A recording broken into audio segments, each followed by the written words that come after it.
Dia's hand shook as she stared at the marriage certificate on the kitchen table. Edgar's signature already scrawled across the bottom in thick black ink. "You have 3 days left, Dia," Edgar said from the doorway, his voice cold as winter stone. "3 days to make this official, or I take the business, the house, everything Robert left behind." She looked up at him, this man who shared her dead husband's face, but none of his kindness, and felt the walls closing in. "I won't do it," she whispered. Edgar's smile was cruel. "Then you'll have nothing." Before we continue, please subscribe to our channel and follow this story to the very end. Comment below with the city you're watching from so I can see how far this story has traveled. The silence in the room after Edgar left was deafening. Dia sat at the table, staring at the certificate until the words blurred together. 100 days had seemed like an eternity when Robert's lawyer first read the will. Now, with only 72 hours remaining, it felt like she'd been robbed of time itself. "Miss Dia!" The voice came from the back door. Sarah, her housekeeper, stood with a basket of linens. "You need to eat something. You haven't touched food all day." "I'm not hungry, Sarah." "You can't keep going like this." Sarah set the basket down, her weathered face creased with concern. "What Edgar's asking, it's not right. Mr. Robert would never have wanted this for you." "Robert's dead." The words came out harsher than Dia intended. "What he wanted doesn't matter anymore. His brother made sure of that when he convinced him to put that clause in the will." Sarah moved closer, lowering her voice. "There are other options. You could leave, start fresh somewhere else." "With what money?" Dia stood, pacing to the window. "Edgar controls everything now. The accounts, the business ledger, even the cash box." Robert trusted him to manage things if something happened, and Edgar made sure that trust became a noose around my neck. "Then fight him. Get a lawyer." I tried. Dia's reflection in the glass looked like a stranger. Hollow eyes, gaunt cheeks, hair pulled back so tight it hurt. Every lawyer in Yarrington either works for Edgar or is too afraid of him to take my case. The one man who agreed to help changed his mind after Edgar paid him a visit. Sarah's hand found Dia's shoulder. "I'm sorry. I wish there was something I could do." "You've done more than enough just by staying." Dia turned to face her. "When this is over, whatever happens, I want you to know that." The older woman's eyes welled up. "Don't talk like that. Don't talk like you've already given up." But hadn't she? Dia walked back to the table, picking up the certificate with numb fingers. The thought of standing before a preacher, promising herself to Edgar, made her stomach turn. She'd rather die.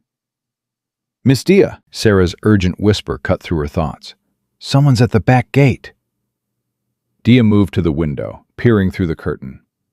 A man stood in the shadows of the garden, tall and lean, his face obscured by the brim of a dusty hat. He looked up, and even from this distance, Dia could see the intensity in his eyes. "Do you know him?" Sarah asked. "No." But something about the way he stood, the careful alertness in his posture, told her he wasn't one of Edgar's men. "Stay here." "Miss Dia, you can't." "Stay here, Sarah." Dia slipped out the back door, her heart pounding. The stranger didn't move as she approached, just watched her with those dark, measuring eyes. "You're Dia Hargrove," he said, not a question. "Who's asking?" "Cole Zachary." He removed his hat, revealing a face marked by sun and hardship. "I knew your husband." The words hit her like a physical blow. Robert never mentioned anyone named Cole Zachary. "We served together.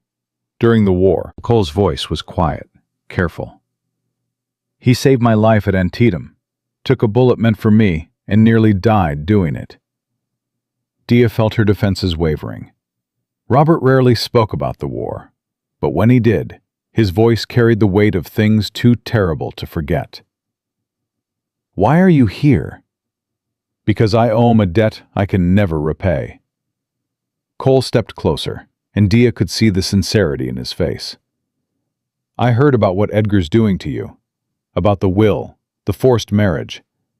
Robert would be sick if he knew." "How do you know about that?" "Word travels in small towns." Cole's jaw tightened. "I've been watching Edgar's operation for the past week. The way he runs the freight business now, the way he treats the workers. It's nothing like what Robert built." "You've been watching?" Dia's suspicion flared. "Why?" "Because I promised Robert that if anything ever happened to him, I'd look after you." Cole held her gaze. "I didn't know about the will until I got here, but now that I do, I'm not leaving until you're safe." "Safe?" Dia laughed, the sound bitter. "There's no such thing as safe, not anymore. Edgar owns this town. He owns everything." "He doesn't own you." The simple statement, spoken with such conviction, made something crack inside Dia's chest. "You don't understand. If I don't marry him, I lose everything. The house, the business, even my personal belongings. The will is ironclad." "Then leave." "I told you, I have no money." "I have money." Cole's voice was firm. "Enough to get you out of Nevada and somewhere Edgar can't reach you. California, Oregon, wherever you want to go." Dia stared at him, trying to process what he was offering. "You're a stranger. Why would you do this?" "Because Robert was more than a friend to me. He was a brother." Cole's eyes held hers. "And because no woman should be forced into a marriage she doesn't want, especially not to a man like Edgar Hargrove." "You don't even know Edgar." "I know his type. I've seen plenty of men who use power to control others, who hide behind the law to justify cruelty." Cole's voice hardened. "I know that he's been skimming from the business accounts, paying off the sheriff, and threatening anyone who questions his authority. I know he's not a man who should have control over anyone's life, least of all yours." Dia wanted to believe him, wanted to grab onto this unexpected lifeline, but fear held her back. "Even if I wanted to leave, Edgar has men watching the house. I can't go anywhere without them following." "Not if we're smart about it." Cole glanced toward the street. "The wedding is in 3 days, right?" "Thursday at sunset." "Then we have until Wednesday night to get you out." He looked back at her. "Edgar will be distracted with the final preparations. His attention will be divided. That's when we move." "We?" Dia's heart was racing. "You're planning to help me escape?" "I'm planning to get you to freedom." Cole's voice softened. "After that, what you do with your life is your choice. No obligations, no strings. I just want to make sure you have the chance to choose." Dia felt tears burning in her eyes. When was the last time someone had offered her a choice? "I don't know if I can do this." "You're stronger than you think." Cole's hand moved as if to touch her arm, then dropped. "Robert used to talk about you all the time, about how you built the freight business from nothing, how you negotiated contracts with men twice your age and won. He was proud of you, Dia. He believed in you." The mention of Robert, of the man she'd loved and lost, was almost too much to bear. "He shouldn't have put that clause in the will."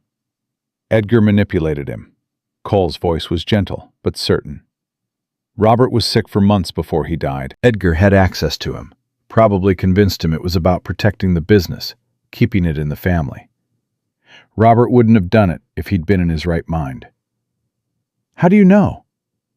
"Because the Robert I knew would never trap the woman he loved." Cole met her eyes. "He told me once that the best thing about you was your independence. He said you chose him freely, and that made everything else worth it." Dia closed her eyes, remembering those early days when she and Robert had built something real together.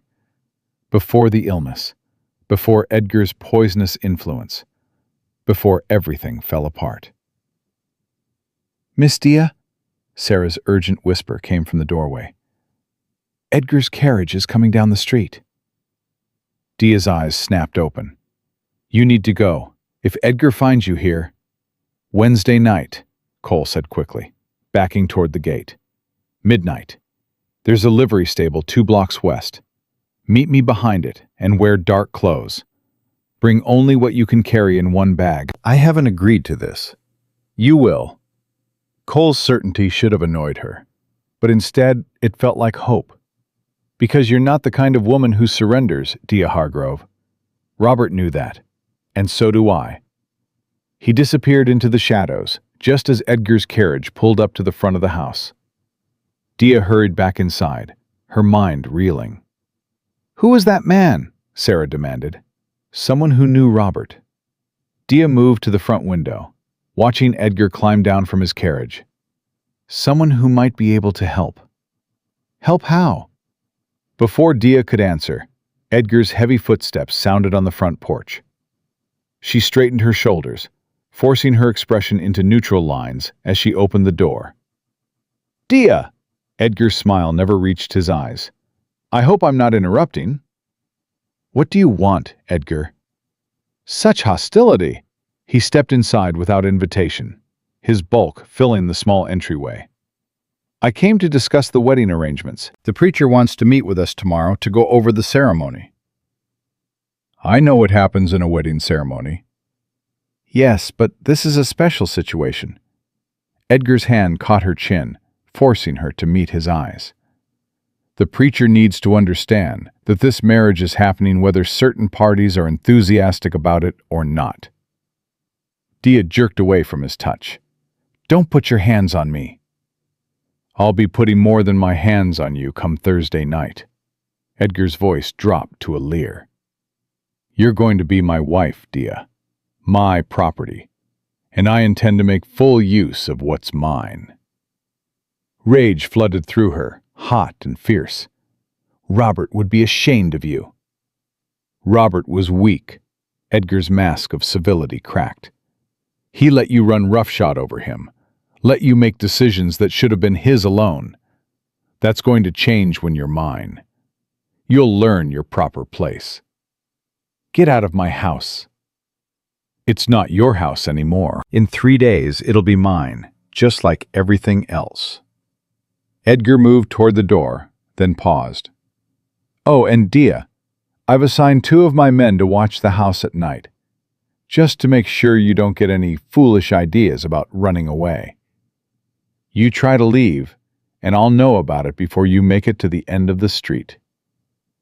He left, and Dia sagged against the wall, fighting the urge to be sick. "He's a monster," Sarah whispered. "Yes." Dia straightened, a new determination settling into her bones. "Which is why I'm leaving Wednesday night, guards or no guards." "But how? He just said—" "I'll find a way." Dia moved to the window, staring out at the street where Edgar's guards were already taking up their positions. "I have to." The next 2 days passed in a blur of dread and desperate planning. Dia went through the motions of wedding preparations while her mind raced through possible escape routes. Edgar's guards watched her constantly, following her to the general store, waiting outside the dressmaker's shop, even standing beneath her bedroom window at night. But they didn't know about Cole. Tuesday afternoon, while Edgar was at the freight office, Dia slipped out the back door under the pretense of hanging laundry. She found a note tucked beneath a stone by the garden gate, written in a careful hand. "Change of plans. Guards are too alert. Wednesday night, wait for the distraction. When you hear the commotion at the front of the house, go out the back. I'll be waiting in the alley behind the mercantile. Burn this note. C." Dia memorized the words and then held the paper to the stove flame, watching it curl into ash. A distraction. What kind of distraction could pull Edgar's guards away from their post? She found out Wednesday night. The house was dark, the clock showing 11:30. Dia sat on her bed, fully dressed in a dark traveling dress, her one small bag packed and hidden beneath the mattress. Her heart hammered against her ribs as the minutes ticked by. 12 o'clock came and went. Nothing happened. Dia was beginning to think Cole had abandoned the plan when she heard it. A shout from the street, followed by the sound of breaking glass. "Fire!" someone yelled. "Fire at the freight office!" Dia rushed to the window. Orange flames were visible 3 blocks away, and Edgar's guards were already running toward the blaze, shouting for help. Within seconds, the street in front of her house was empty. She didn't hesitate. Grabbing her bag, she flew down the stairs and out the back door. Sarah was waiting in the kitchen, tears streaming down her face. "Go," the older woman whispered, pressing something into Dia's hand. "Go, and don't look back." Dia looked down at the object, a small leather purse, heavy with coins. "Sarah, I can't. It's my savings. Take it." Sarah pushed her toward the door. "You've been good to me, Miss Dia. Better than I deserved. Now go before those guards come back." Dia hugged her quickly, fiercely, then ran into the night. The alley behind the mercantile was pitch black. Dia pressed herself against the wall, her breath coming in short gasps, wondering if she'd been foolish to trust a stranger. Then a hand touched her shoulder, and she spun around. "Easy." Cole's voice was calm. "It's me." "The fire." "We'll keep Edgar and his men busy for at least an hour." Cole took her bag. "I'm sorry about the freight office, but we needed the distraction." "You burned Robert's business?" "I set fire to some old crates in the alley behind it. The building itself is fine.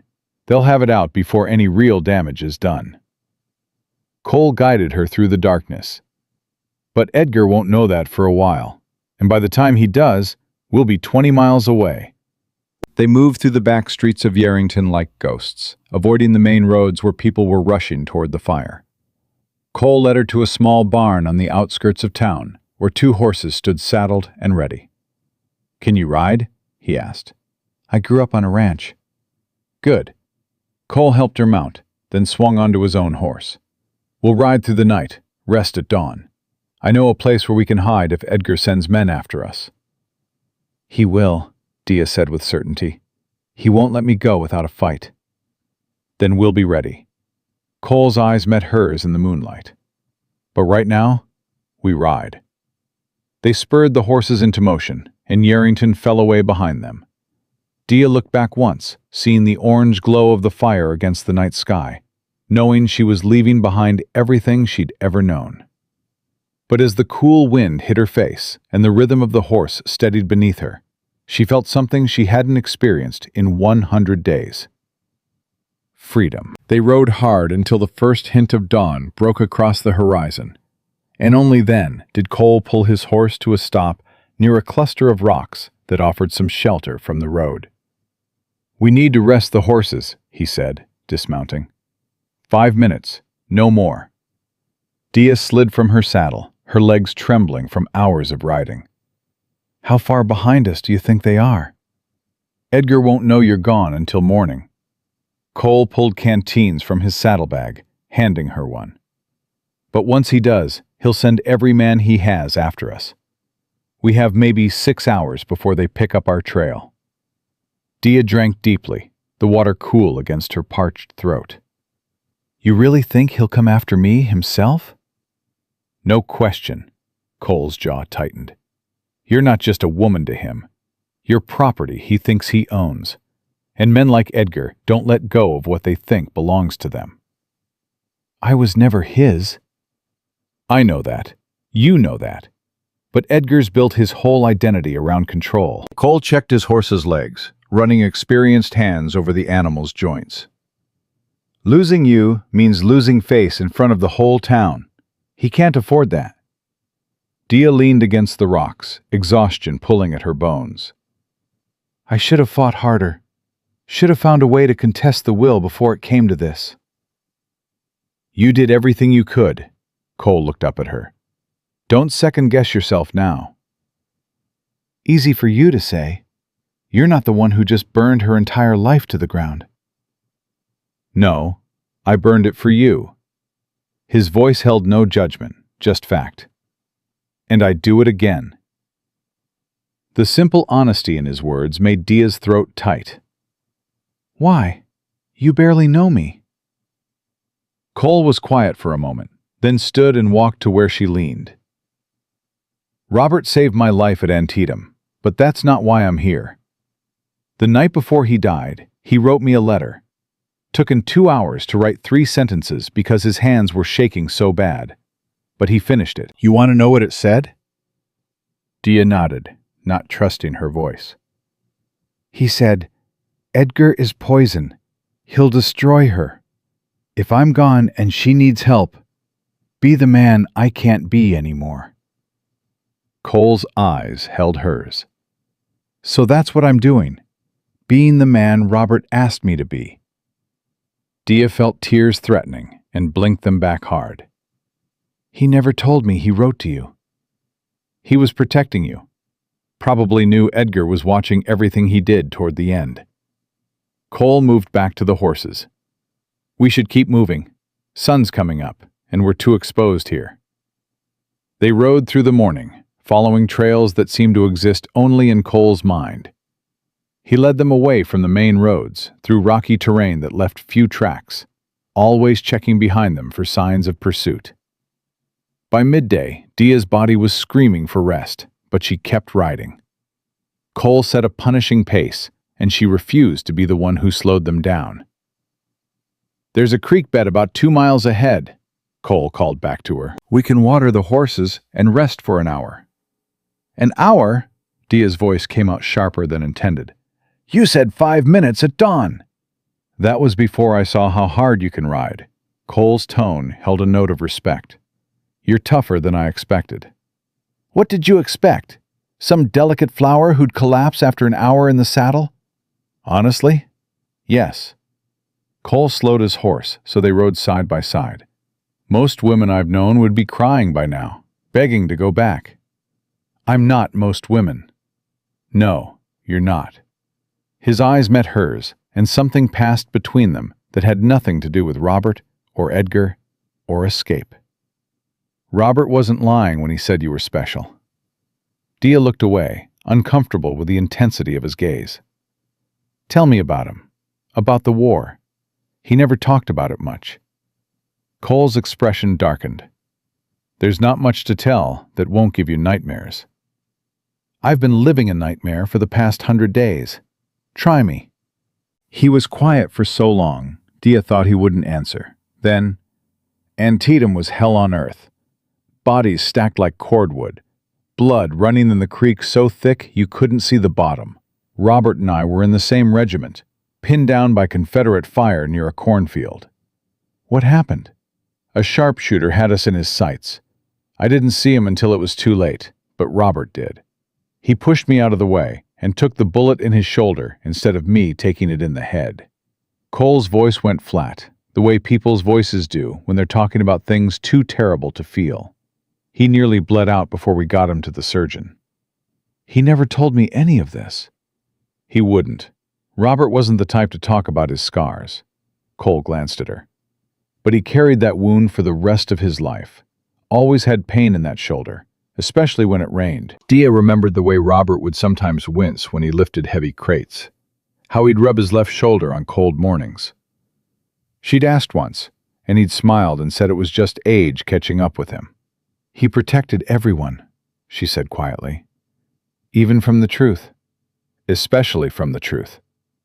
Cole's horse stumbled slightly on loose rocks, and he steadied it with practiced ease. That's why Edgar was able to manipulate him so easily at the end. Robert was weak, sick, and Edgar knew exactly which strings to pull. How do you know so much about what Edgar did?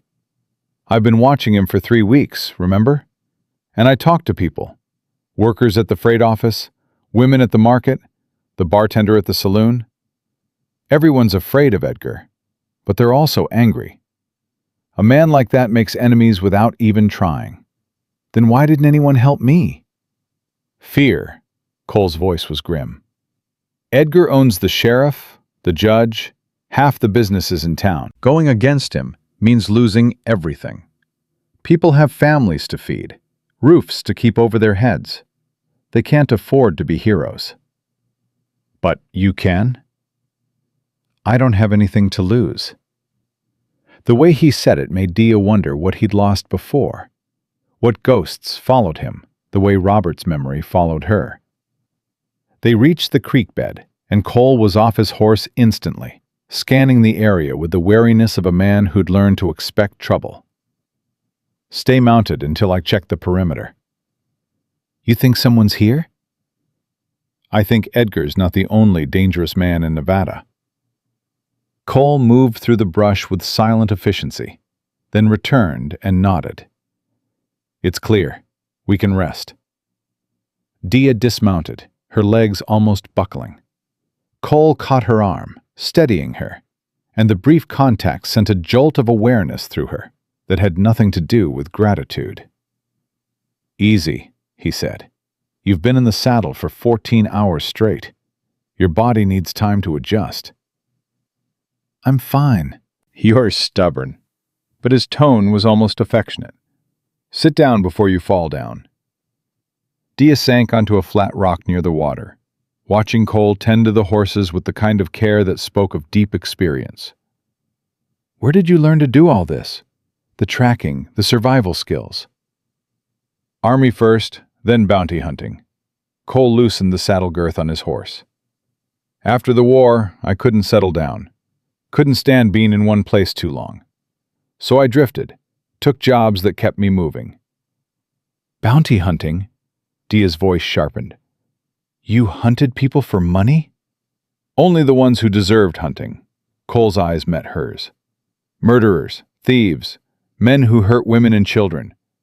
I never brought in anyone who didn't have it coming. And you think that makes it right? I think it makes it necessary. Cole's voice hardened. The law doesn't reach everywhere, Dia. Sometimes justice needs help finding its way. That sounds like something Edgar would say. The words came out harsher than she intended, and she saw Cole flinch, as if she'd struck him. I'm nothing like Edgar. I didn't mean... Yes, you did. Cole turned away, focusing on the horses. And maybe you're right to wonder. Maybe all men are the same underneath, just looking for excuses to use power however we want. Dia stood, moving closer. I shouldn't have said that. I'm sorry. Don't apologize for speaking your mind. Cole still wouldn't look at her. After what Edgar put you through, you've got every right to distrust men, including me. I don't distrust you. The words surprised her even as she said them. If I did, I wouldn't be here. Cole finally turned, and the vulnerability in his eyes caught her off guard. I'm trying to do the right thing, Dia. I know I'm a stranger. I know this whole situation is strange. But I swear to you, I'm not looking for anything from you, except to know you're safe. Why does that matter so much to you? Because I've seen too many women hurt by men like Edgar. My mother, my sister. He stopped, jaw clenching. I couldn't save them. Maybe I can save you. Before Dia could respond, Cole's head snapped up, his whole body going rigid. Get down! What? Get down, now! He grabbed her arm, pulling her behind the rocks. Riders, coming from the east. Dia's heart hammered as she pressed herself against the stone, listening. Sure enough, the sound of hoofbeats echoed through the canyon, growing louder. How many? She whispered. Cole peered over the rocks. 4, and they're moving fast, like they're tracking something. Us? Maybe, or maybe they're just passing through. But his hand moved to the gun at his hip, and Dia knew he didn't believe his own words. The riders came into view, rough-looking men on hard-ridden horses, their eyes scanning the ground. The lead rider held up his hand, and the group stopped not 50 feet from where Dia and Cole hid. Trail goes cold here, the man said, his voice carrying across the water. Creek bed washes out the tracks. Edgar said they were heading west. Another rider spat tobacco juice. Said to shoot the man on sight, bring the woman back alive. Dia's blood turned to ice. Edgar had already sent men after them, and these weren't lawmen following due process. These were killers with orders. Cole's hand found hers, squeezing once. A silent message to stay still, stay quiet. "We should split up," the first rider said. "Cover more ground. You two head upstream, we'll go down. Meet back at Millerville by sunset." The riders separated, two moving toward where Dia and Cole crouched behind the rocks. Cole's hand moved to his gun, and Dia realized with sick certainty that if they were discovered, someone was going to die. The horses drew closer. Dia could hear the creak of leather, the jingle of spurs, the rough breathing of the animals. 15 feet away. 10. Then one of the horses stopped, nostrils flaring. It had caught their scent. The rider frowned, starting to turn in their direction, and Cole made a split-second decision. He grabbed a rock and hurled it downstream, where it hit the water with a loud splash. "There!" The rider wheeled his horse toward the sound. "Something's moving!" Both men spurred their horses away, chasing the distraction, and Cole grabbed Dia's hand. "Run," he whispered. "Back to the horses. Move!" They sprinted across the open ground, every second expecting a shout, a gunshot, discovery. Dia's lungs burned as they reached the horses, and Cole practically threw her into the saddle. "Ride north," he said, mounting his own horse. "Follow the ridgeline. Don't stop for anything." "What about you?" "I'll lead them away, then circle back to find you." Cole's eyes burned with intensity. "There's an abandoned mine shaft 5 miles north, right where the ridge splits. Hide there until I come for you." "Cole, go!" He slapped her horse's flank, and the animal lunged forward. Dia looked back once to see Cole riding hard in the opposite direction, deliberately making noise, drawing the hunters toward him and away from her. She wanted to turn back, to help him, but she knew that would make his sacrifice meaningless. So she rode north, pushing her exhausted horse harder than she should, praying Cole knew what he was doing. The ridgeline was brutal terrain, all sharp rocks and loose shale that threatened to send her horse tumbling with every step. Dia leaned forward, talking to the animal in a low, steady voice, trying to keep both their nerves calm. Behind her, she heard gunshots, 3 quick cracks that echoed through the canyons like thunder. "Please," she whispered to whatever god might be listening. "Please let him be alive." She found the mine shaft just as her horse was ready to collapse. A dark opening in the rock face, barely wide enough for her and the animal to squeeze through. Once inside, she dismounted and led the horse deeper into the darkness, away from the entrance. The mine was old, abandoned decades ago by the look of it. Support timbers rotted and sagging, the floor littered with broken equipment and debris. Dia found a spot where she could see the entrance but remain hidden, and settled in to wait. Minutes crawled by like hours. The gunshots had stopped, but she didn't know if that meant Cole had escaped or if Edgar's men had killed him. The thought of him lying dead in some canyon because of her made Dia's stomach twist with guilt and something else, something that felt dangerously like grief. She barely knew this man. He was a stranger who'd appeared in her life 3 days ago, offering salvation with no strings attached. She had no claim on him, no right to feel this crushing fear at the thought of losing him. But Robert had trusted him, had called him brother, had written to him with his dying strength. That had to mean something. Dia was so lost in her thoughts that she almost missed the sound of approaching hoofbeats. She pressed herself against the mine wall, barely breathing, as a horse appeared at the entrance. Cole swung down from the saddle, and relief flooded through her so intensely that her knees went weak. "You're alive," she said, stepping into the light. He turned, and she saw blood on his sleeve. "Barely. One of them got a shot off before I could shake them." "You're hurt." Dia moved toward him, reaching for his arm, but he pulled back. "It's nothing, just a graze." "Let me see it." "Dia, let me see it, Cole." Her voice left no room for argument. He sighed and rolled up his sleeve, revealing a deep gouge along his forearm. Blood seeped from the wound, staining his shirt dark red. "That's not nothing," Dia said, pulling a handkerchief from her pocket. "Sit down before you pass out." "I'm not going to pass out." "Men always say that right before they hit the ground." She pressed the cloth against his wound, ignoring his sharp intake of breath. "Hold still." Cole watched her work, his eyes intense. "You don't have to do this." "Yes, I do." Dia tied the makeshift bandage tight. "You got shot protecting me. The least I can do is try to stop the bleeding."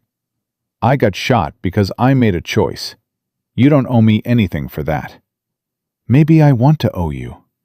The words came out before Dia could stop them, and she felt heat rise in her cheeks. "I mean, I know what you mean."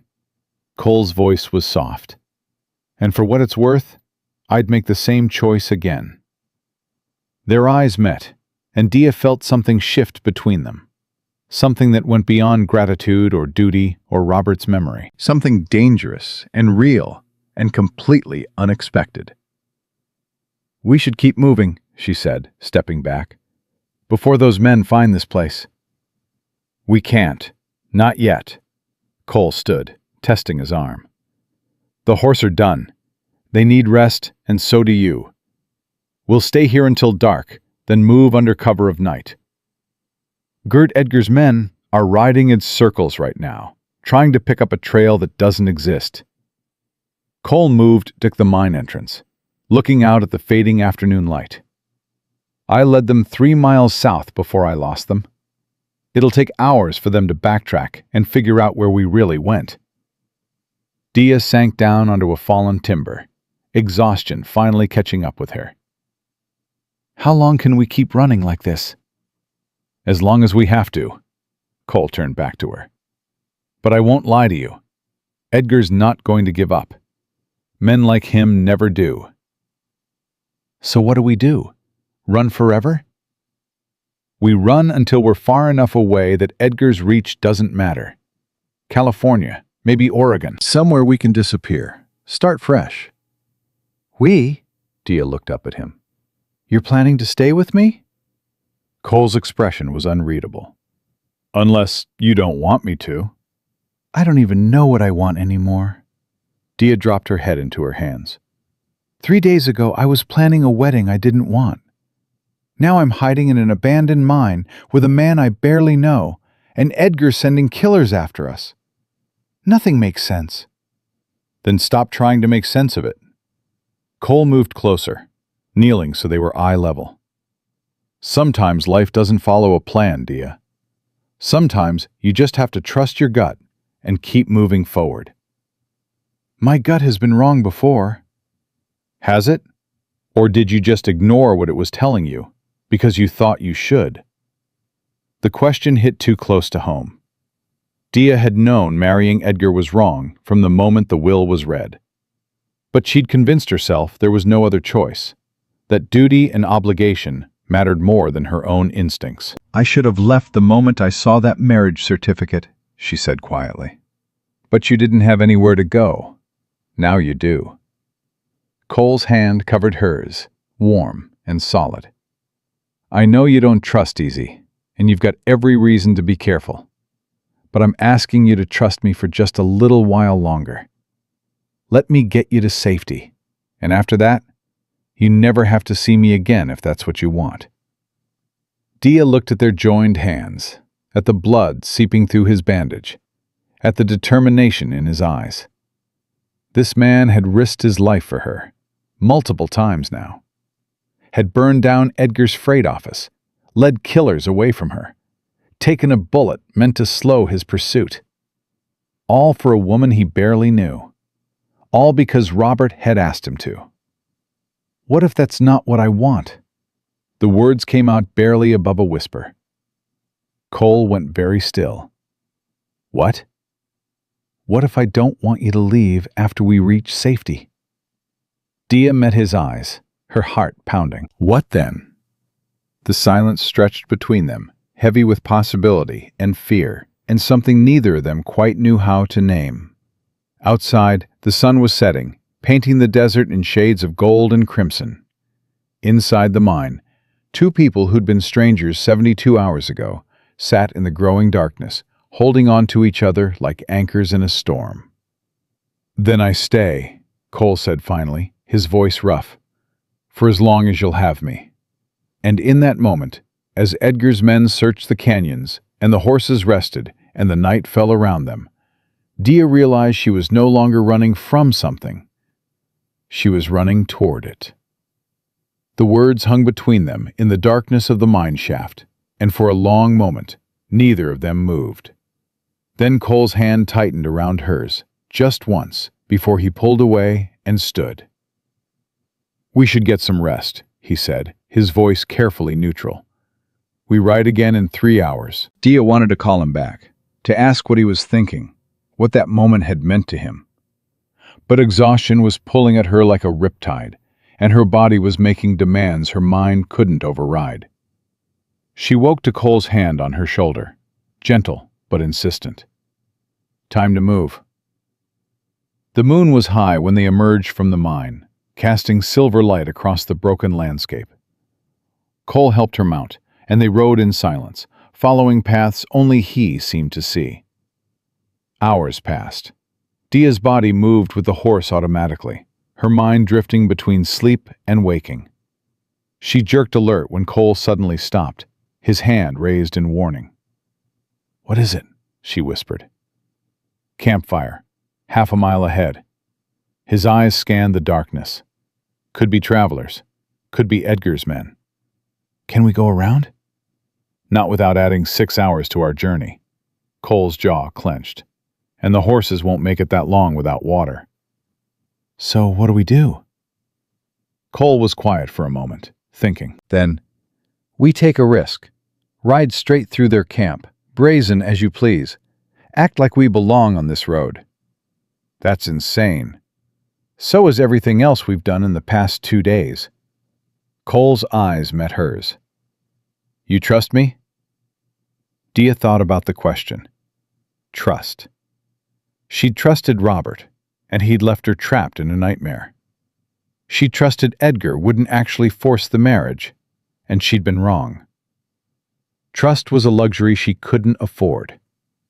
But Cole had asked Robert's life for her, had burned down a building, led killers away, taken a bullet.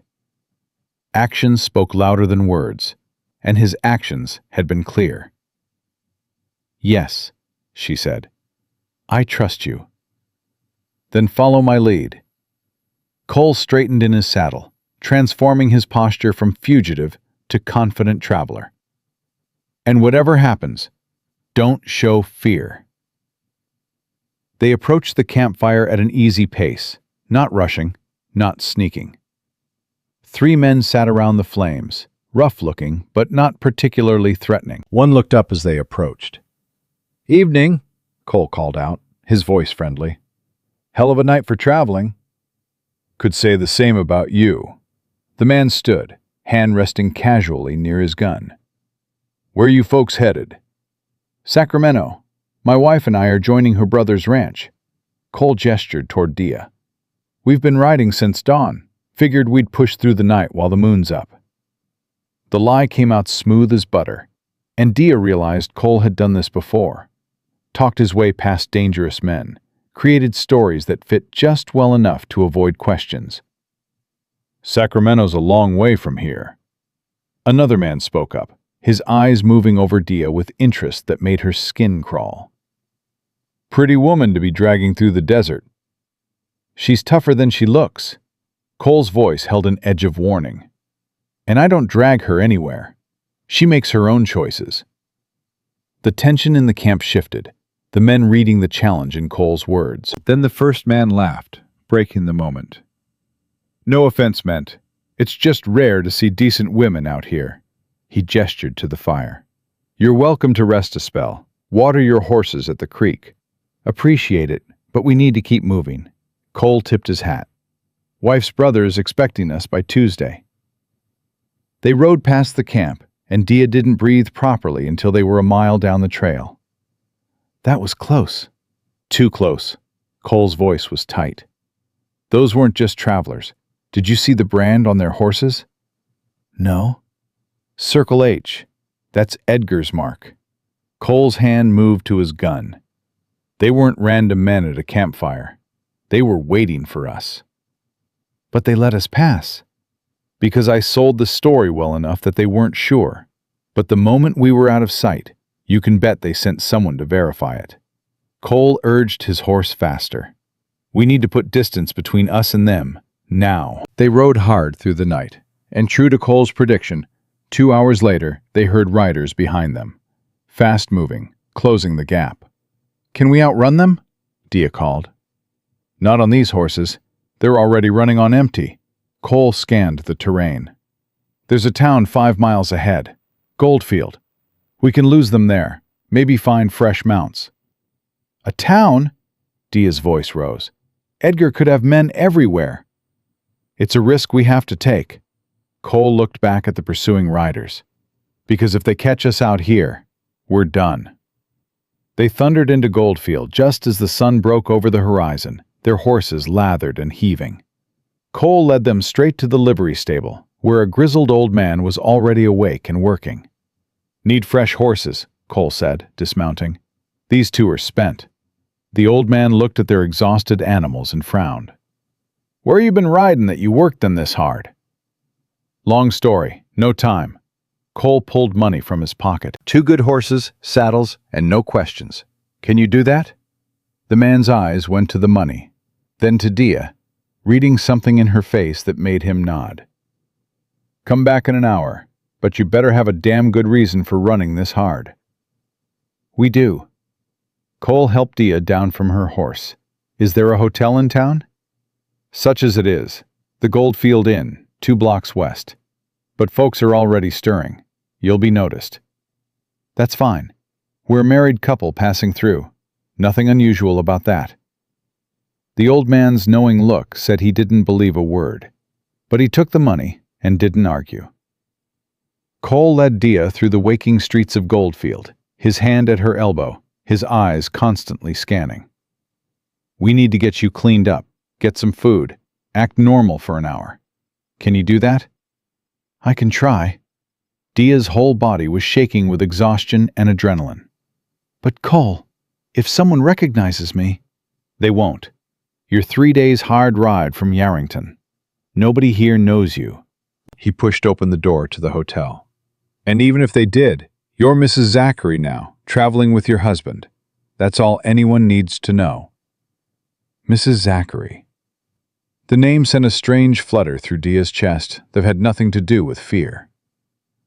The hotel clerk barely looked at them as Cole signed the register with false names and paid for a room. Upstairs, behind a locked door, Dia finally allowed herself to collapse onto the bed. I can't do this anymore, she whispered. I can't keep running. Yes, you can. Cole's voice was firm. Because the alternative is going back to Edgar. And I know you'd rather die than let that happen. Maybe I would. The words came out broken. Maybe dying would be easier. Cole crossed the room in 3 strides, pulling her up to face him. Don't you dare say that. Don't you dare give up now. Not after everything we've been through. We've been through? Dia's voice cracked. You mean everything you've been through? For me? All the risks you've taken. The bullet you took. The danger you're in. It's all my fault. It's Edgar's fault. Cole's hands gripped her shoulders. Not yours. Never yours. But if I'd just married him, then you'd be dead inside, trapped in a life that would destroy you piece by piece. His eyes burned into hers. Is that what Robert would have wanted? For you to sacrifice yourself to a monster just to avoid a fight? Robert's gone! The words tore out of her. He left me alone to deal with his brother, with his business, with everything falling apart. He left me, Cole, and I'm so angry at him I can barely breathe. The confession hung between them, raw and terrible. Dia had never said those words out loud, had never admitted even to herself how furious she was at Robert for dying, for trusting Edgar, for that damned clause in the will. He didn't mean to, Cole said quietly. He loved you, Dia. He was sick and manipulated, but he loved you. Then why did he make it so easy for Edgar to take everything? Dia's tears came hard now, months of grief and rage finally breaking through. Why didn't he protect me? I don't know. Cole pulled her against his chest, and she stopped fighting, stopped trying to be strong, just let herself break. I don't know, and I'm sorry. But I'm here now, and I swear to you, I won't let Edgar win. They stood like that for a long time, Dia crying into Cole's shirt while he held her steady. When the tears finally stopped, she pulled back, embarrassed by the wet stains she'd left on his chest. I'm sorry, I shouldn't have... Stop apologizing. Cole's thumb brushed across her cheek, wiping away the last traces of tears. You're allowed to fall apart sometimes. God knows you've earned it. Dia looked up at him, at this man who'd appeared in her life like an answer to a prayer she hadn't known how to say. His face was close to hers, close enough that she could see the flecks of gold in his dark eyes, the scar along his jawline, the way his breath caught when she didn't pull away. Cole, she whispered, not sure what she was asking for. He leaned in slowly, giving her time to stop him, time to say no. But Dia didn't want to say no. She rose on her toes and met him halfway, and when their lips touched, everything else fell away. The kiss was gentle at first, tentative, two people testing something neither of them quite understood. Then Cole's hand moved to cup her face, and Dia's fingers tangled in his shirt, and gentle became urgent, became desperate. When they finally broke apart, both breathing hard, Cole rested his forehead against hers. That was... A knock at the door shattered the moment. Cole's hand went to his gun instantly, positioning himself between Dia and the door. Who is it? Sheriff. The voice was gruff and official. Open up. I got questions. Dia's blood turned to ice. Cole's eyes met hers, a silent question. What do we do? She nodded once, trusting him to handle this. Cole opened the door, but kept his body blocking the entrance. Something I can help you with, Sheriff? The lawman was big, broad-shouldered, with eyes that had seen too much. Got a wire this morning from a town called Yarrington. Says they're looking for a kidnapped woman, traveling with a dangerous outlaw. Description matches you and the lady pretty well. That's quite a story. Cole's voice stayed calm. Mind if I ask who sent the wire? Man named Edgar Hargrove. Says the woman's his fiancée, stolen on their wedding day. The sheriff's eyes moved past Cole to where Dia stood. Says he's offering $1,000 for her return, and $500 for the man who took her, dead or alive. $1,000. Edgar was playing for keeps. That's a lot of money for a fiancée, Cole said carefully. Makes a man wonder what she's really worth to him. Makes me wonder, too. The sheriff's hand rested on his gun, which is why I'm asking, is that woman here willingly, or do I need to intervene? Cole stepped aside, and Dia felt every eye in the room on her. This was it. One word, and the sheriff would take her back to Edgar. One word, and Cole would probably die trying to stop him. She thought about Robert, about the life they'd built together before Edgar poisoned it. She thought about the past 100 days of fear and manipulation and feeling trapped. She thought about Cole's kiss, still burning on her lips, about the way he'd risked everything for a woman he barely knew. And she made her choice. "I'm here willingly, Sheriff." Dia's voice came out steady and clear. "Edgar Hargrove is lying. I was never his fiancé, and this man didn't kidnap me. He helped me escape a forced marriage." The sheriff's eyes narrowed. "That's not what the wire says." "I'm sure it's not. Edgar's very good at lying." Dia moved to stand beside Cole. "My husband died 3 months ago. His will contained a clause that said I had to marry his brother within 100 days or lose everything. I refused, and Edgar tried to force me. This man helped me get away before Edgar could make good on his threats." "Your husband?" The sheriff looked between them. "The wire mentioned a dead husband." "Robert Hargrove.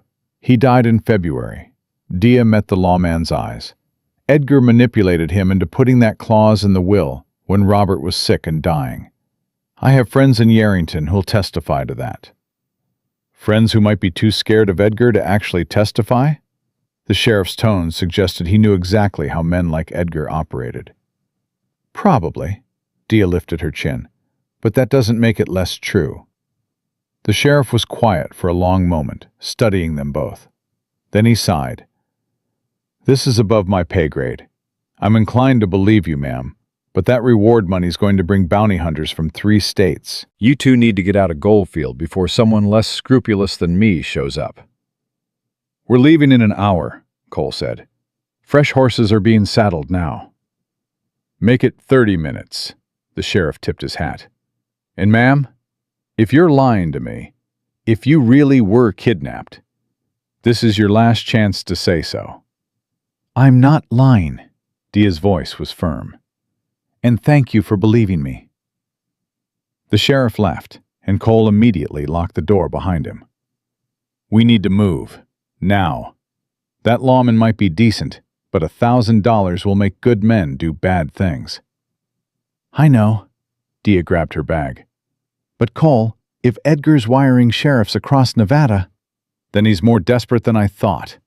Cole checked his gun, reloaded it with quick efficiency. "Which makes him more dangerous. We can't stop in towns anymore, can't risk being seen. From here on out, we travel the backcountry until we hit California." "How long will that take?" 4 days if we're lucky, a week if we're not." Cole's eyes met hers. "Can you handle that?" Dia thought about the kiss, about breaking down in his arms, about standing up to the sheriff and choosing her own path. She'd been handling impossible things for months now. What was one more week? "Yes," she said. "I can handle it." They made it to the livery stable in 20 minutes, where the old man had 2 fresh horses ready and asked no questions about why they were leaving in such a hurry. Cole paid him extra to forget they'd ever been there, and the man's knowing nod said the money would buy his silence. They were riding out of Goldfield when Dia heard someone shout behind them. She looked back and saw a group of men emerging from the hotel, pointing in their direction. "Ride!" Cole shouted, and they kicked their horses into a gallop. The chase through the streets was chaos, people scattering, dogs barking, someone firing a shot that went wide. Cole led them down a narrow alley, then another, taking turns so fast Dia could barely keep up. They burst out of town and into the open desert, and that's when Dia saw them. 6 riders coming from the east, fresh horses, moving fast. Edgar's men, or bounty hunters drawn by the reward. Either way, they meant death. "Can we outrun them?" Dia called. "Not 6 of them." Cole's face was grim. "We need to find cover, somewhere we can defend." "Defend?" Dia's voice rose. "Cole, there are 6 of them and 2 of us." "Then we better make every shot count." He pointed to a rocky outcrop ahead. "There, we can hold them off from those rocks." They reached the outcrop with minutes to spare, dismounting and taking position behind the largest boulders.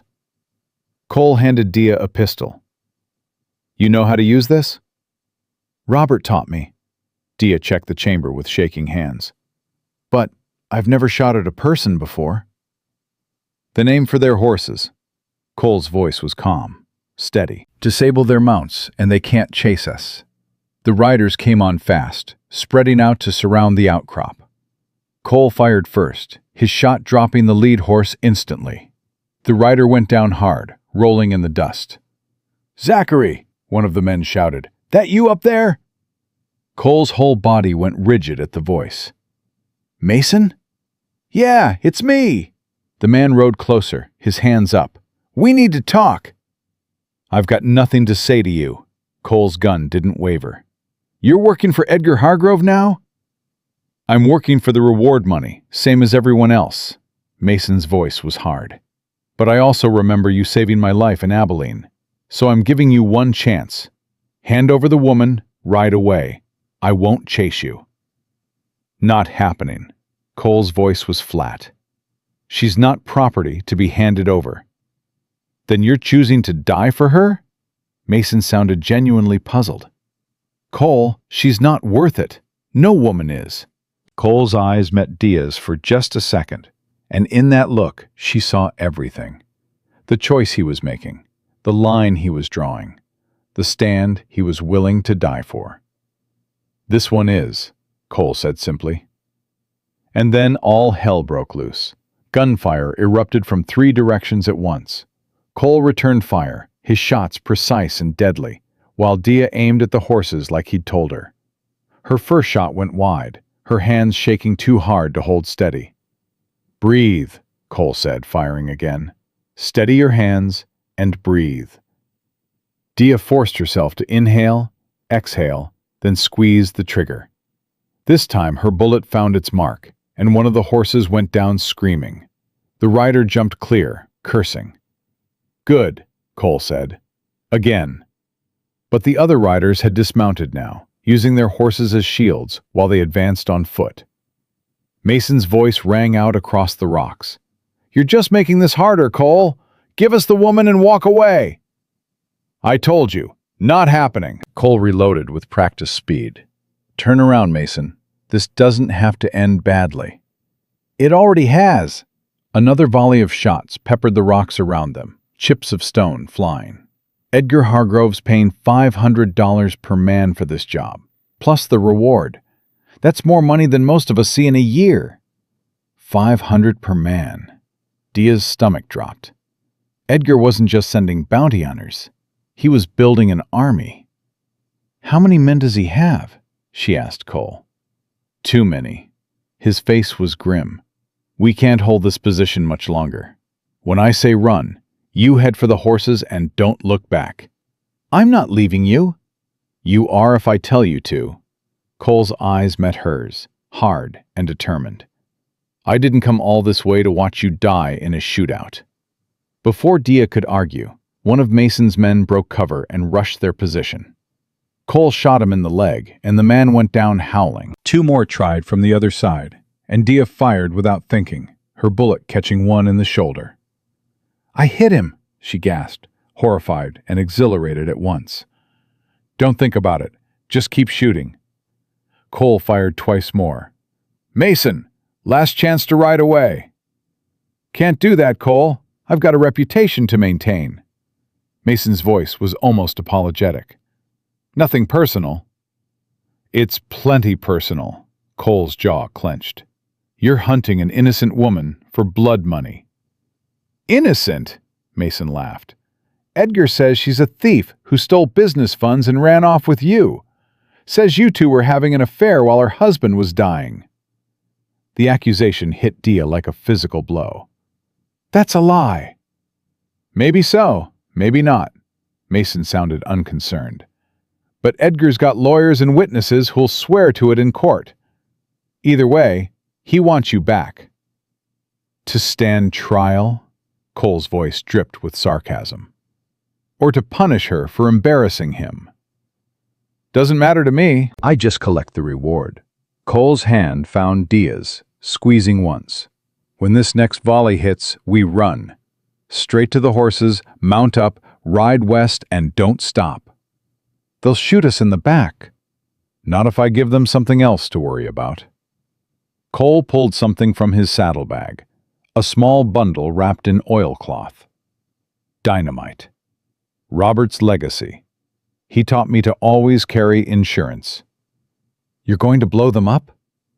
I'm going to blow up those rocks over there and bring half the hillside down between us and them. Cole lit the fuse with a match. Should buy us about 30 seconds. Make them count. He hurled the dynamite toward a cluster of boulders to their left, then grabbed Dia's hand. Run! They sprinted for the horses just as the explosion shook the ground. The blast sent rocks and debris cascading down, creating a wall of dust and chaos between them and Mason's men. Dia vaulted into the saddle, her horse already moving before she was fully seated. Cole was right beside her, both of them riding hard while shouts and confusion echoed behind them. They'll follow, Dia called over the thunder of hooves. Let them try.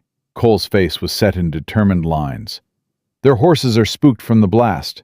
We've got a lead. We just have to keep it. They rode for hours, pushing the horses to their limits until the sun began its descent toward the western horizon. When Cole finally allowed them to slow, Dia's entire body ached with exhaustion. Did we lose them? For now, Cole scanned the empty landscape behind them. But Mason's good. He'll pick up our trail eventually. How do you know him? We worked together. Before. Cole's voice went flat. Back when I was someone different. What does that mean? Cole was quiet for a long moment. Then, you asked me earlier how I learned to track, to survive. I said bounty hunting, and that was true. But it wasn't the whole truth. Dia's hands tightened on the reins. What's the whole truth? I wasn't always the man helping people escape. Sometimes I was the man catching them. Cole's eyes stayed fixed on the horizon. Mason and I rode together for 3 years. We brought in murderers, thieves, deserters. Got paid well for it, too. What changed? We caught a woman, young, pretty, running from her husband. Cole's voice went rough. The husband had money, had influence, claimed she'd stolen from him. So we tracked her down, brought her back, collected our fee, and moved on to the next job. Dia felt ice forming in her stomach. What happened to her? Found out 6 months later she'd killed herself. Hung herself in her bedroom the day after we delivered her back to that husband. Cole's hands were white-knuckled on the reins. Turned out he'd been beating her for years. The money she stole was her own inheritance that he'd taken control of. We brought her back to a man who was going to kill her, and we did it for $200. Cole, I quit that same day, told Mason I was done, that I couldn't do it anymore. He didn't understand, said it wasn't our job to judge, just to collect. Cole finally looked at her, but it was our job to judge. We had the power to help or hurt, and we chose to hurt for money. Dia understood now why he'd been so adamant about helping her, why he'd risked so much. You're trying to make up for it. I can't make up for it. That woman's still dead, and it's still my fault. Cole's voice was raw. But maybe I can stop it from happening again. Maybe I can be the man Robert thought I was, instead of the man I actually am. You're not that man anymore. How do you know? You've known me 4 days. I know because that man wouldn't have taken a bullet for me, wouldn't have kissed me like I mattered. Dia's voice was fierce. I know because you're here, Cole. You didn't have to help me, didn't owe me anything, but you did it anyway. I owed Robert. This stopped being about Robert 2 days ago. Dia urged her horse closer to his. This is about you and me now, about the choice you made to be better than your past. Cole stared at her, something breaking open in his expression. Dia! A gunshot cracked across the desert, and Cole's horse screamed and went down. He jumped clear at the last second, rolling to his feet with his gun drawn. "Ambush!" he shouted. "Get down!" Dia dismounted, taking cover behind her horse as more shots rang out. 3 riders emerged from behind a rise, moving fast and firing as they came. "Not Mason," Cole said, his eyes tracking the attackers. "These are Edgar's men. I recognize the lead rider, Marcus Stone. He's Edgar's head of security." "How did they get ahead of us?" "Telegraph. Edgar must have wired every town between here and California, told them which direction we were heading." Cole fired twice, his shots forcing the riders to take cover. "They've been waiting for us." Marcus Stone's voice boomed across the distance. "Cole Zachary, Edgar Hargrove wants his property back. You can hand her over peaceful, or we can take her by force." "She's not property," Cole shouted back. "And she's not going anywhere with you." "Then you're a dead man." Stone signaled his men, and they split up, trying to flank their position. Cole grabbed Dia's arm.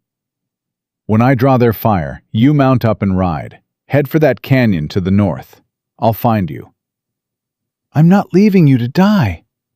"And I'm not letting them take you." Cole's eyes burned into hers. "Dia, please, trust me one more time." Before she could answer, he stood and fired 3 rapid shots, drawing all attention to himself. Dia saw her chance and took it, mounting her horse and kicking it into a gallop toward the canyon. Behind her, she heard Cole's gun firing, heard men shouting, heard the chaos of combat. Every instinct screamed at her to turn back, but she forced herself to keep riding. She was almost to the canyon when a rider appeared from nowhere, blocking her path. Marcus Stone, his face twisted with triumph. "End of the line, Mrs. Hargrove." Dia pulled her horse to a sliding stop, her hand moving to the gun at her belt. But Stone was faster, his weapon already trained on her. "Don't even think about it." He dismounted, walking toward her. "Edgar wants you alive, but he didn't say undamaged. I can make this hurt as much as I want." "Touch me and you're a dead man." Dia's voice was steadier than she felt. Big words from a woman with no options. Stone reached for her bridle. "Now get down from that horse before I drag you down." Dia's mind raced. She couldn't outrun him, couldn't outdraw him, couldn't fight him. But she could buy time. "Edgar sent you all this way for me?" She forced herself to sound curious rather than terrified. "He must really want me back." "He's obsessed with you." Stone's eyes raked over her. "Can't say I blame him. You're a pretty thing, even covered in trail dust." "If I come with you, will you let Cole go?" Stone laughed. "That murderer? Edgar wants him dead more than he wants you back. Says Zachary killed 2 of his men during the escape." The lie was so blatant, Dia almost called him on it. But she bit her tongue, playing along. "I didn't know that." "Course you didn't. Zachary's been feeding you lies since the moment he took you." Stone's hand closed around her arm. "Now come on, we've got a long ride back to Yarrington." Dia let him pull her from the horse, let him think she was surrendering. Then, when his guard was down, she drove her knee into his groin with all the force she could muster. Stone dropped like a stone, gasping for air. Dia grabbed for his gun, but he caught her ankle and yanked her down. They struggled in the dirt, Stone's superior strength quickly overwhelming her. "You little—" His hand closed around her throat, squeezing. "I'm going to enjoy breaking you." Dia clawed at his face, but her vision was already darkening, her lungs screaming for air. This was it. This was how it ended. Then a gunshot rang out, and Stone's grip went slack. He collapsed on top of her, blood blooming across his chest. Cole appeared, smoke still rising from his gun barrel. "Are you hurt?" Dia shoved Stone's body off her and scrambled to her feet, gasping. "You came back." "Of course I came back." Cole pulled her into his arms, his whole body shaking. "I told you, I'm not letting them take you." "The other men?" "Dead or running. I made my point clear." Cole's hand cupped her face, his thumb brushing across the bruises forming on her throat. "Did he hurt you?" "I'm fine." Dia's voice was hoarse. "But Cole, if Edgar's got men stationed all along the route—" "Then we change routes." Cole's jaw set in determined lines. "We head south, cut through the mountains. It'll add 3 days to the journey, but it'll get us to California without running into any more ambushes." 3 more days of this? Dia felt herself starting to break. "I don't know if I can—" "Yes, you can." Cole's hands gripped her shoulders. "You just survived an ambush and nearly being strangled. You're stronger than you think, Dia." "I'm so tired." The words came out as a whisper. "I'm tired of running. Tired of fighting. Tired of being afraid." "I know." Cole pulled her close again, and Dia let herself lean into his strength. "But we're almost there. California's just a few days away, and once we cross that border, Edgar's jurisdiction ends. He can't touch you there." "What if he follows us anyway?" "Then I deal with him." Cole's voice went hard. "Permanently, if necessary." Dia pulled back to look at him. "You'd kill him?"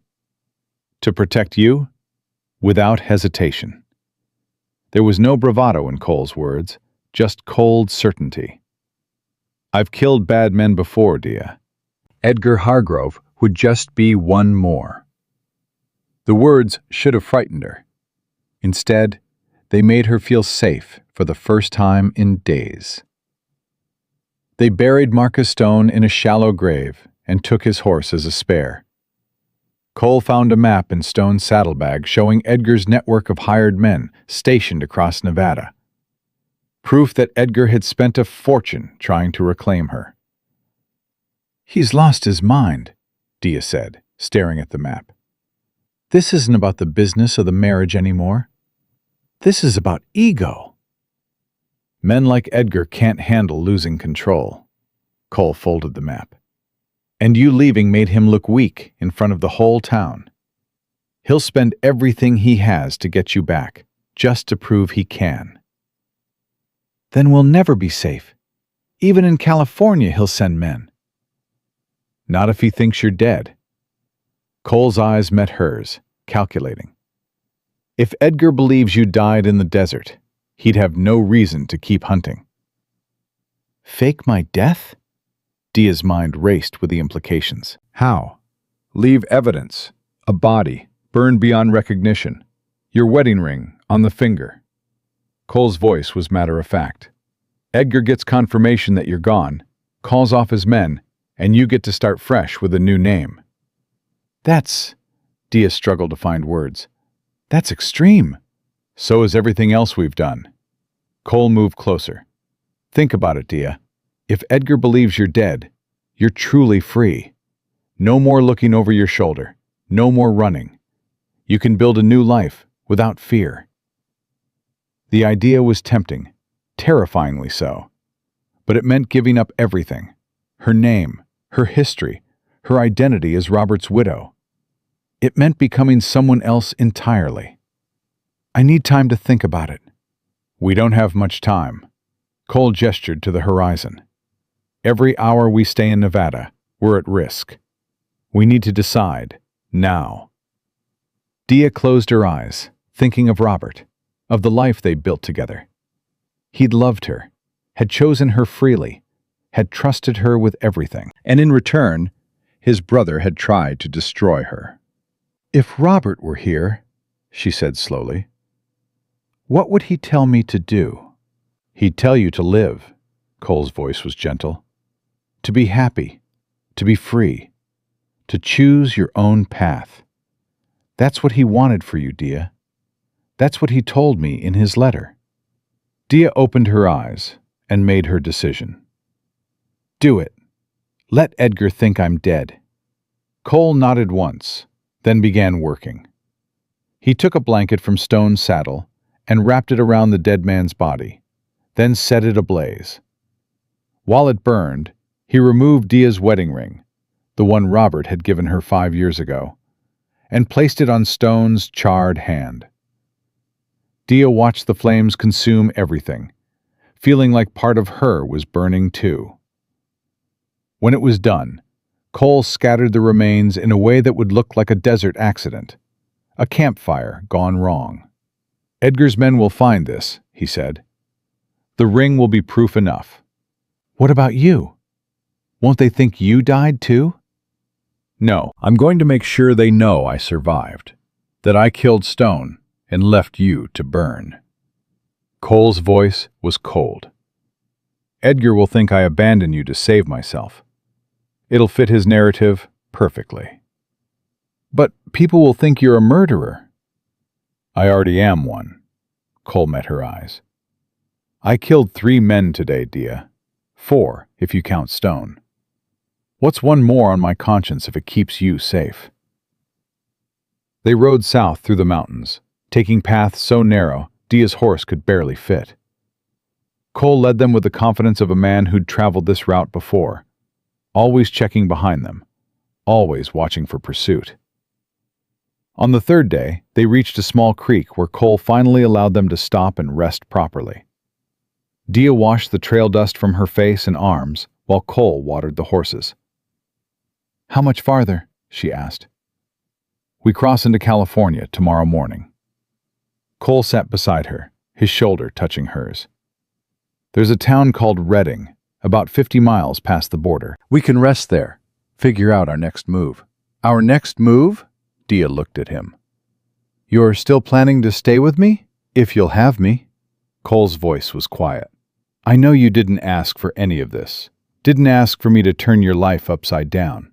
But Dia, He stopped, seeming to struggle with words. "You what?" "I care about you." The confession came out rough. More than I should, more than I planned to. These past 5 days, watching you fight and survive and refuse to break, you're the strongest person I've ever met. And I know it's too soon. I know you're still grieving Robert. But I need you to know that I'm here for more than just a debt to a dead friend." Dia's heart was pounding. "Cole, you don't have to say anything," he stood abruptly. "I just wanted you to know where I stand. What happens next is your choice." But Dia was already on her feet, already reaching for him. "What if my choice is you?" Cole went very still. "What? What if I choose you?" Dia's voice shook, but held firm. "What if I want you to stay, not out of obligation, but because I want you here? Dia, you're still raw from everything with Edgar and Robert. Don't tell me what I'm feeling." She grabbed his shirt, pulling him closer. "I know what I lost with Robert. I know I'll grieve him for the rest of my life. But I also know that these past 5 days with you have shown me what it means to have someone fight for me, believe in me, see me as more than property or obligation. You barely know me." "I know enough." Dia's eyes held his. "I know you're brave and loyal and willing to die for what you believe in. I know you make me feel safe and seen and alive. I know that when you kiss me, I forget to be afraid." Cole's hand moved to cup her face, his touch achingly gentle. "I don't deserve you." "Maybe not, but I'm choosing you anyway." Dia rose on her toes, closing the distance between them. "So kiss me, Cole Zachary. Kiss me like we're already in California, like Edgar's already given up, like we have all the time in the world." And he did. They crossed into California at dawn, the sun breaking over the Sierra Nevada like a promise kept. Dia felt something shift inside her chest the moment they left Nevada behind. Not relief exactly, but the first fragile breath of hope she'd felt in months. "How does it feel?" Cole asked, watching her face. "Like I can breathe again." Dia looked back at the border, half expecting to see Edgar's men riding after them, but the road was empty. "Is it really over?" "Not yet." Cole's hand found hers. "We still need to get you settled, establish a new identity, make sure Edgar really believes you're dead. But the hardest part is behind us." They rode into Reading 2 days later, dusty and exhausted, but alive. Cole found them a boarding house, run by a widow who asked no questions and accepted cash without demanding names. "You two look like you've been through hell," the woman said, showing them to a room. "Baths down the hall. Hot water costs extra." "We'll take it," Cole said, pressing money into her hand. "And we need to send a telegram. Can you recommend someone discreet?" The widow's eyes narrowed with understanding. "Running from something? Or someone?" "Someone," Dia said quietly. "A bad marriage." The woman's expression softened. "Been there myself. There's a telegraph office 2 streets over, run by a man named Chen. Tell him Abigail sent you. He'll keep his mouth shut." After bathing and changing into fresh clothes purchased from the general store, Cole and Dia walked to the telegraph office. Mr. Chen was a small, precise man who listened to their request without expression. "You want me to send a message to Yerington, Nevada, confirming the death of Dia Hargrove," he repeated. "And you want it to look like it's coming from a sheriff's office in Carson City." "Can you do that?" Cole asked. Chen's face remained neutral. "For the right price, I can do anything. But I need to know, is this woman actually dead?" "Yes," Dia said firmly. "The woman I was in Yarrington is dead. She died the night she ran." Chen studied her for a long moment, then nodded. "That'll be $20. Cole paid, and they watched Chen compose the telegram with careful precision. "Remains found, stop. Woman identified as Dia Hargrove, stop. Died in desert fire, stop. Wedding ring recovered, stop. Investigation closed, stop." "That should convince Edgar," Cole said as they left the office. "Now we wait and see if he takes the bait." They spent 3 anxious days in Reading, waiting for word that Edgar had called off his hunt. On the 4th day, Mr. Chen found them at the boarding house with news. "Got a response," he said, handing Cole a slip of paper. "From Edgar Hargrove himself." Cole read it aloud. "Confirm identity of body, stop. Send personal effects, stop. Funeral arrangements to follow, stop." "He believes it," Dia breathed. "He actually believes I'm dead." "Not quite yet." Cole's jaw tightened. "He wants proof. The ring won't be enough. He'll want more." "What kind of more?" Chen cleared his throat. "If I may suggest, he'll want witnesses. Someone who saw the body, can confirm the identity. I can arrange that, if you're willing to pay." "How much?" Cole asked. $50. I know a couple in Carson City who'll swear they found the body, that it was definitely a woman matching Mrs. Hargrove's description." Chen's eyes were shrewd. "They've done this before, for people who need to disappear." Cole looked at Dia, and she nodded. "Do it." 2 weeks later, another telegram arrived confirming that Edgar had accepted the witness testimony and closed the search.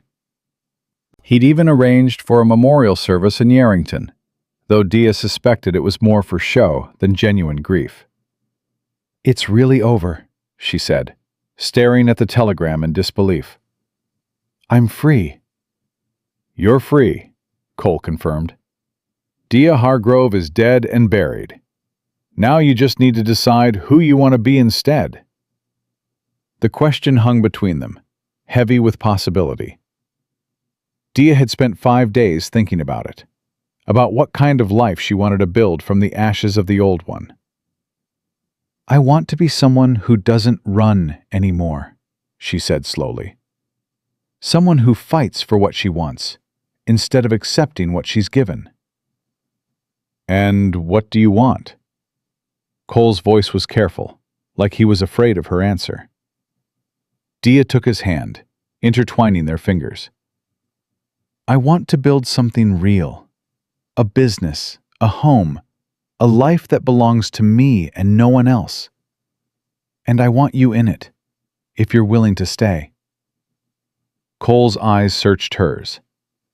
Dia, you don't have to. I know I don't have to. I want to. She squeezed his hand.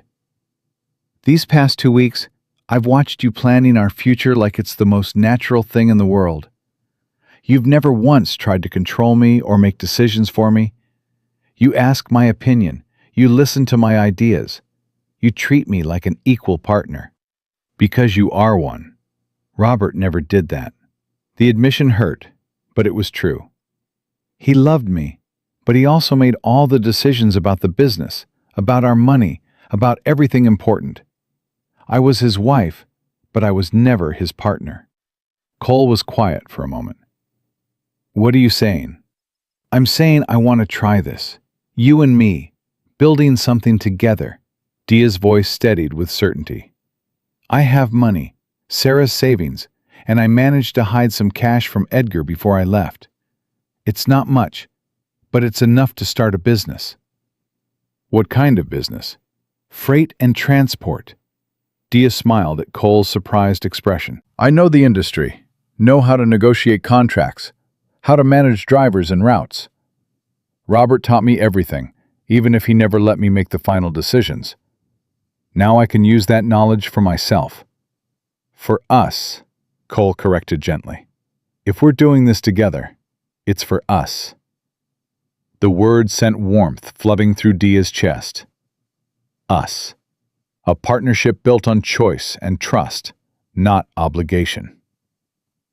They spent the next month establishing their new life in Sacramento, a city large enough to get lost in, but prosperous enough to offer opportunities. Dia became Diana Zachary, Cole's wife in name and soon in truth. They were married by a justice of the peace on a Tuesday morning, with Mr. Chen and Abigail as witnesses. How does it feel to be married again? Cole asked afterward. Different. Dia looked at the simple gold band on her finger. Not the ornate ring Robert had given her, but something she'd chosen herself. This feels like mine, like a choice I made, not something that happened to me. Good. Cole's hand found the small of her back. Because I want you to always feel like you have a choice with me. They rented a small office near the docks and began building their freight business from the ground up. Dia handled the negotiations and contracts, while Cole managed the drivers and routes. Within 6 weeks, they had 3 wagons running regular deliveries between Sacramento and San Francisco. We're actually doing this, Dia said one evening, looking at their ledger books showing steady profit. We're making it work. You're making it work. Cole smiled at her across the desk. I'm just the muscle. You're the brains behind this operation. We're partners, Dia insisted, equal in everything.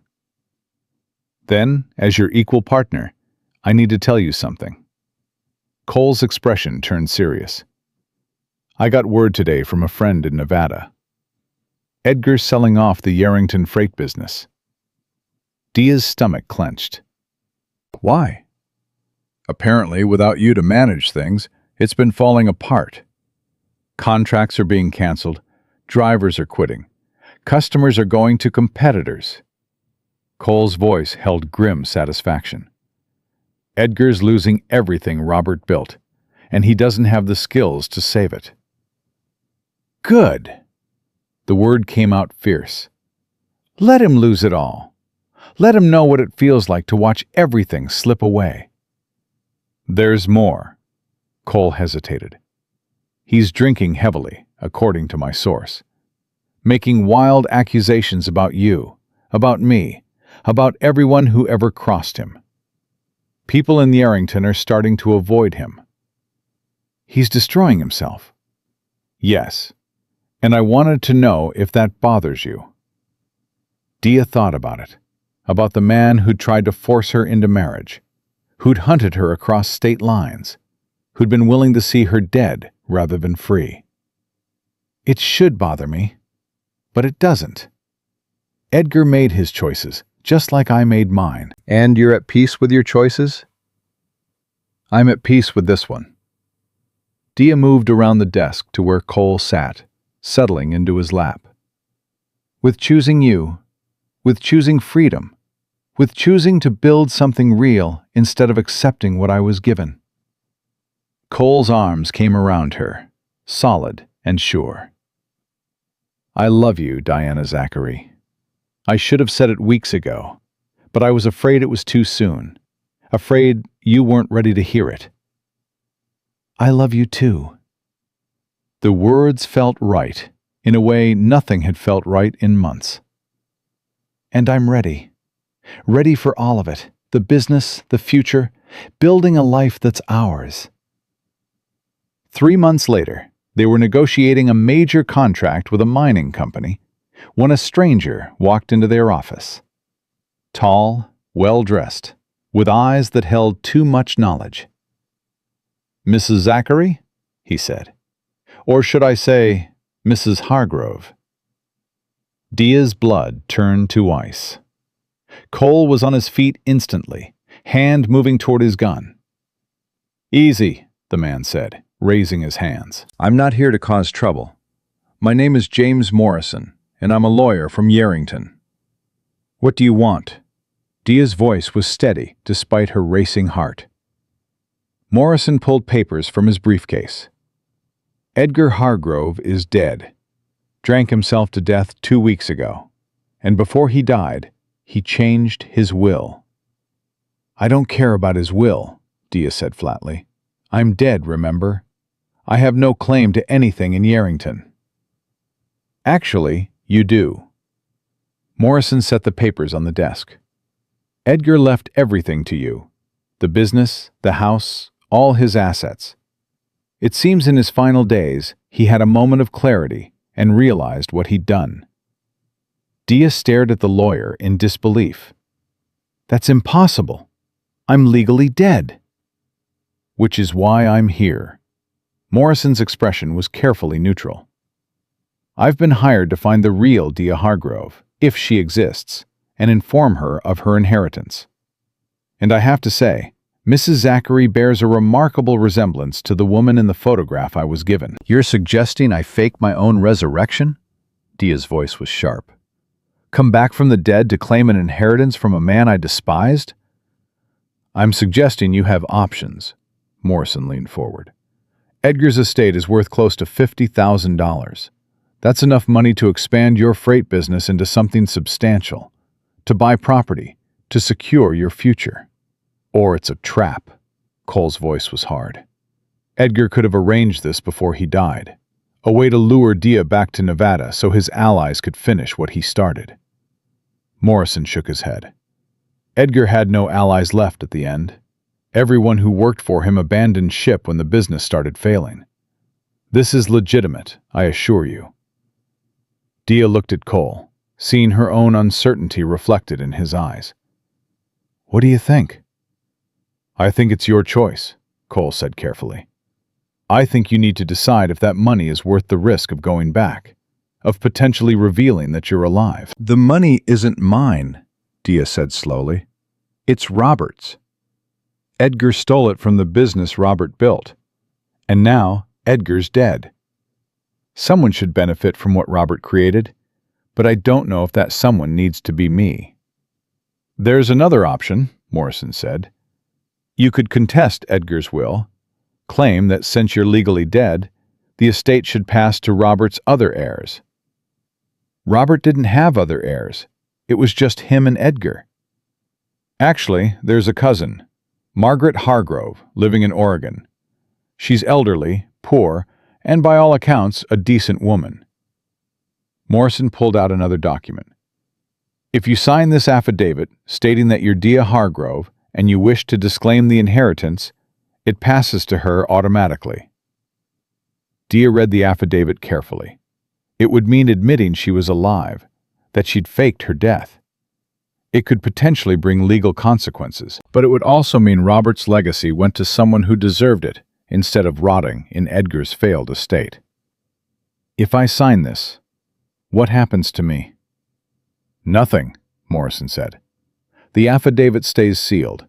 Only the probate judge sees it, and I've already spoken with him. He's sympathetic to women who flee abusive situations. He'll approve the transfer and keep your survival confidential." "Why are you helping me?" Dia asked, suspiciously. Morrison's expression softened. "Because my sister ran from a violent husband 10 years ago. She faked her death, started over in another state, built a new life. When her husband died and left her money, she was too afraid to claim it. Watching her struggle while money that should have been hers sat in probate, it ate at me. I swore if I ever encountered a similar situation, I'd help if I could." Dia looked at Cole again, and he nodded slowly. "Your choice, love. Whatever you decide, I'm with you." She picked up the pen and signed the affidavit. "Give the money to Margaret. Tell her it's from Robert. With love." Morrison smiled. "You're a good woman, Mrs. Zachary. Robert was lucky to have you." After Morrison left, Dia sat in silence, processing everything. Cole pulled her close. "You gave away $50,000, he said, not quite a question. "I gave away blood money." Dia's voice was firm. "That money came from Edgar's greed and manipulation. I don't want it touching our life, Cole. Everything we build needs to be clean, needs to be ours. We could have used it to expand the business. We'll expand anyway, the right way, with our own hard work." Dia turned to face him. "I don't want anything from my old life except the lessons it taught me. Everything else, I'm leaving behind." Cole's hand cupped her face. "Have I mentioned recently that you're extraordinary?" "Not in the last hour," Dia smiled. "You're slipping, Mr. Zachary." 6 months later, their freight business had expanded to 10 wagons and 20 employees. They'd bought a small house in a good neighborhood, with a garden Dia tended in the evenings and a porch where they sat watching the sunset. "I got a letter today," Dia said one evening, handing Cole an envelope. "From Margaret Hargrove." Cole read it aloud. "Dear Mrs. Zachary, I cannot express my gratitude for your generosity. The inheritance has allowed me to move into a proper home and secure my remaining years in comfort. Your late husband Robert would be proud of the woman you've become. With deepest thanks, Margaret." "She doesn't know the whole story," Dia said quietly. "Doesn't know about Edgar, about the forced marriage, about any of it." "Maybe that's better." Cole set the letter aside. "Let her remember Robert as a good man who provided for his family. The truth about Edgar can stay buried with him." "Do you ever think about what would have happened if you hadn't shown up that night?" Dia leaned against his shoulder. "If I'd gone through with the wedding?" "Every day." Cole's arm tightened around her. "And every day I thank God I was there in time." "I would have survived either way," Dia said. "Maybe not whole, maybe not happy, but I would have survived. Women always do." "You're more than a survivor, love. You're a fighter." Cole pressed a kiss to her temple. "You fought for your freedom, fought for your future, fought for the right to choose. That takes more courage than most people have." Dia turned to look at him, this man who'd risked everything for her, who'd helped her find her strength when she'd forgotten she had any. "We both fought, and we won." A year after they fled Yarrington, Dia stood in the office of Zachary and Company Freight, looking at the new sign being hung above the door. Their business had grown to 25 wagons, with contracts spanning 3 states. They employed 50 workers, paid fair wages, and treated their people with respect. "Not bad for a dead woman and a reformed bounty hunter," Cole said, coming to stand beside her. "Not bad at all." Dia's hand moved to her stomach, where their child was just beginning to show. "And it's about to get even better." Cole's hand covered hers, his eyes bright with joy and wonder. "Have I told you lately that you've made me the happiest man alive?" "Not in the last 2 hours," Dia smiled. "You're definitely slipping." "Then let me remedy that." Cole pulled her close, mindless of the employees watching, mindless of anything except the woman in his arms. "Diana Zachary, you are the bravest, strongest, most magnificent person I've ever known. You took a nightmare and turned it into a dream. You took chains and forged them into wings. And you loved me when I didn't deserve it. Saw good in me when I couldn't see it in myself." "Cole, I'm not finished." His voice was thick with emotion. "You taught me that freedom isn't just about running away from something bad. It's about running toward something good. It's about choosing to build instead of destroy, to love instead of fear, to fight for joy instead of accepting misery." Dia felt tears streaming down her face, but they were good tears, healing tears. "I couldn't have done any of it without you." "You could have. You're strong enough to do anything." Cole's thumb brushed away her tears. "But I'm grateful every day that you didn't have to do it alone." They stood together in the doorway of their business, watching the sunset over Sacramento, watching their employees head home to families who depended on the wages they earned, watching the life they'd built from ashes and determination and love.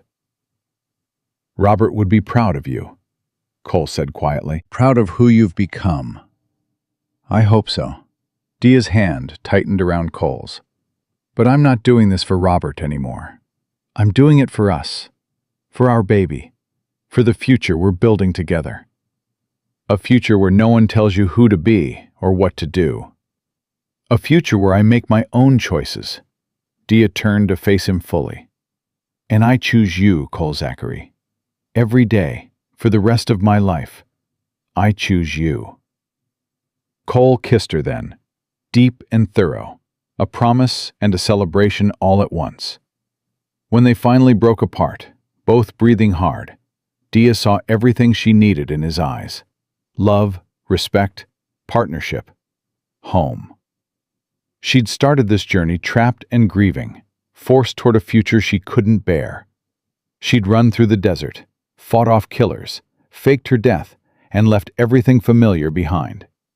She'd been terrified and broken, and certain she'd never feel whole again. But standing here now, with Cole's arms around her and their child growing inside her, and a business they built from nothing thriving in front of them, Dia realized the truth.